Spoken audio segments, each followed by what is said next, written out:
কি লাভ ছিল এই জীবন নিয়ে, কি লাভ এই যৌবন নিয়ে, কি লাভ এই বিলাসিতা নিয়ে, কি লাভ এই প্রোগ্রাম নিয়ে, যদি আমাদের প্রোগ্রাম, আমাদের দিনী কাজ, আমাদের পদক্ষেপ সে আল্লাহমুখী আমাকে না করে। যে আল্লাহ সুবহানাহু ওয়া তাআলা বলতেছেন, আলাম তাআলাম আন্নাল্লাহা লাহু মুলকুস সামাওয়াতি ওয়াল আরদ। ও আমার বান্দারা, অডিয়েন্সরা, তোমরা জানো না যে তোমরা এমন আল্লাহর ইবাদত করো যে আল্লাহ সুবহানাহু ওয়া তাআলা আসমান জমিনের সার্বভৌম কর্তৃত্বের অধিকারী, তবুও কেন সে আল্লাহর দিকে ফিরে আসো না? যে আল্লাহ তোমাদেরকে যে নিজাম দিয়েছেন সেই নিজামের দিকে কেন ফিরে আসো না? আজকে তোমাকে ডেমোক্রেসির বিরুদ্ধে বললে তুমি যে জেগে ওঠো, ডেমোক্রেসির বিরুদ্ধে কেউ আলাপ তুললে তার বিরুদ্ধে আলাপ করো। আল্লাহর বিরুদ্ধে যখন আলাপ হয় তখন তুমি কেন আলাপ তুলো না? যখন রসুলের বিরুদ্ধে আলাপ হয় তখন তুমি কেন আলাপ তুলো না? তোমার ক্যারিয়ার ভার্সেস দিন, তোমার অবস্থান ভার্সেস দিন, তোমার টাকা পয়সা ভার্সেস দিন, যখন দিনের সাথে ক্যারিয়ারের সংঘর্ষ, দিনের সাথে টাকা পয়সার সংঘর্ষ, দিনের সাথে নিজের অবস্থানের সংঘর্ষ, তখন তুমি কেন আমার দিনের ছায় আশ্রয় নেও না? আর এটা তো সেই দিন যে দিন বদরের ময়দানে 313 জনের বিপরীতে 1000 জনের মোকাবেলায় বিজয় এনে দিয়েছেন। এই দিন তো সেই দিন যে দিন হুনাইনের ময়দানে 12,000-এর মোকাবেলায় 20,000 ছিল, আল্লাহ সুবহানাহু ওয়া তাআলা বিজয় এনে দিয়েছেন। আর এই দিন তো সেই দিন আহজাবের যুদ্ধের মধ্যে 3,000-এর মোকাবেলায় 10,000 ছিল শেষ পর্যন্ত। আপনারা জানেন, ইতিহাসের কিতাব বলতেছে যে কাফেররা তাদের যে ড্যাগ ছিল, তাদের তাবুত ছিল, এগুলো নিয়ে তারা পালিয়ে যেতে বাধ্য হয়েছে। এটা কি সেই দিন না?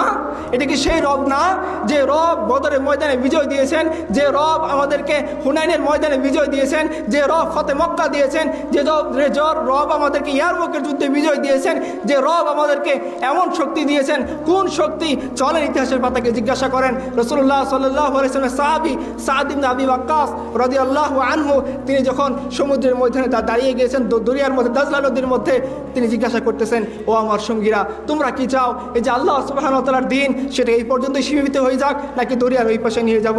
সমস্ত সাহাবীরা, তার সঙ্গীরা, তার অধীনস্থরা বলতেছেন, না আমাদের লিডার, আমরা এখানে আল্লাহর দিনকে খতম করব না, আমরা দরিয়ার পরেও ওর পরেও দিনকে নিয়ে যাব, কিন্তু আমাদের যাওয়ার মতো কোনো পোল নাই, কোনো যাওয়ার মতো সাঁকো নাই, কোনো নৌযান নাই, আমরা কীভাবে যাব? ওই মুসলিমদের আমির সাদ ইবনে আবি ওয়াক্কাস বলতেছেন, সে আল্লাহর উপরে ভরসা করো, ঘোড়াকে চালাও। ইতিহাসের কিতাব সাক্ষী।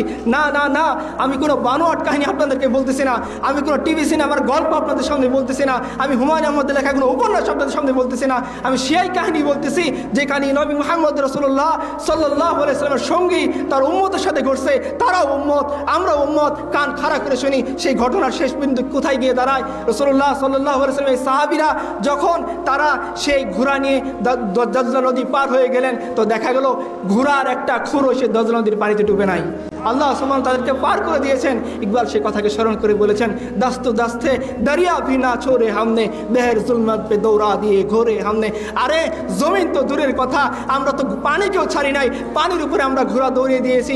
এই যে সাহাবায়ে কেরাম কিসের উপর ভিত্তি করে তার পানির উপর ঘোড়া ছুটিয়ে দিয়েছেন? ব্রিজের উপর ভিত্তি করে, সাঁকুর উপরে বেস করে, নাকি নৌজানের উপর ইয়াকিন করে? না ভাই, নৌজানের উপর ইয়াকিন করে না, ব্রিজের উপরে ইয়াকিন করে না, কোনো দুনিয়ার তাকতের উপর ইয়াকিন করে না, এক আল্লাহর উপরে ইয়াকিন করে তারা তাদের ঘোড়াকে দরিয়ার বুকে চালিয়ে দিয়েছেন। ফলে কি হয়েছে? ফলে যখন দেখতেছিল শত্রু বাহিনী, এরা কারা যারা দরিয়ার বুকে ঘোড়া চালিয়ে এই পাশে চলে আসতেছে, ওরা বলতেছে, খবরদার এই বাহিনীর সাথে যুদ্ধ করে বিজয় লাভ করার স্বপ্ন দেখো না। এরা এমন বাহিনী যাদেরকে না আসমান আটকাইতে পারবে, না জমিন আটকাইতে পারবে, না দুনিয়ার কোনো শক্তি তাদেরকে আটকাইতে পারবে। এই দৃশ্য দেখার পরে কাফেররা ময়দান ছেড়ে ভেঙে চলে গিয়েছে। এটা কোন শক্তি ছিল আমাকে বলেন প্রিয় ভাইরা? আমেরিকার শক্তি? এটা কি রাশিয়ার শক্তি? এটা ইসরায়েলের শক্তি? এটা মিসাইল পাওয়ারের শক্তি? না ভাই, এটা মিসাইল পাওয়ারের শক্তি না, এটা দুনিয়ার তাকত না, এটা মার্কাবা ট্যাঙ্কের শক্তি না, এটা ড্রোনের শক্তি না, এটা সেই শক্তি যার জবাব আমরা এক পাহাড়ি মোল্লার কাছে যাই। পাহাড়ি মোল্লাকে গিয়ে সবাই যখন বোঝাচ্ছিল যে আপনি যে ভাইকে আশ্রয় দিয়েছেন সেই ভাইকে যদি আপনি আশ্রয় না তুলে দেন আমেরিকার হাতে, তাহলে আপনার যে ইমারত আল ইসলামিয়া সেটাকে তারা তছনছ করে দিবে। তারা ওয়াদা করেছে 6 মাসের মধ্যে ইমারত বলে কিছু থাকবে না, একেবারে মাটির সাথে মিশিয়ে দেবে। সেই পাহাড়ি মোল্লা কান খাড়া করে শোনেন, তিনি সাহাবীদের শতাব্দীর মানুষ নন, তিনি আমাদের শতাব্দীর মানুষ। যে শতাব্দীর মধ্যে আমি আপনি বসবাস করতেছি, তারও তো জওয়ানি ছিল, তারও তো যৌবন ছিল, তারও তো দুনিয়া ছিল, তারও তো পরিবার ছিল, তারও ইমারত ছিল, তারও ক্ষমতা ছিল, আপনার আমার তো বেশি ছিল। আমরা 57,000 বর্গ মাইলে গর্ববোধ করি, তার বর্গ মাইলে হয়তো আমাদের চেয়ে বেশি ছিল। এই পাহাড়ি মোল্লা রহমতুল্লাহি আলাই তিনি বলতেছিলেন, আরে শুনে রাখো, যারা আমাকে বুঝাইতে আসছো যে এই ভাইকে যদি আমি শত্রুর হাতে তুলে না দিই তাহলে তারা আমি ইমারতকে ঘুরিয়ে দেবে। আরে শোনো, ওই শত্রুরা ওয়াদা করেছে তারা 6 মাসের মধ্যে ইমারত ঘুরিয়ে দেবে, আর আমার রব ওয়াদা করেছেন আমাকে তিনি বিজয় করবেন।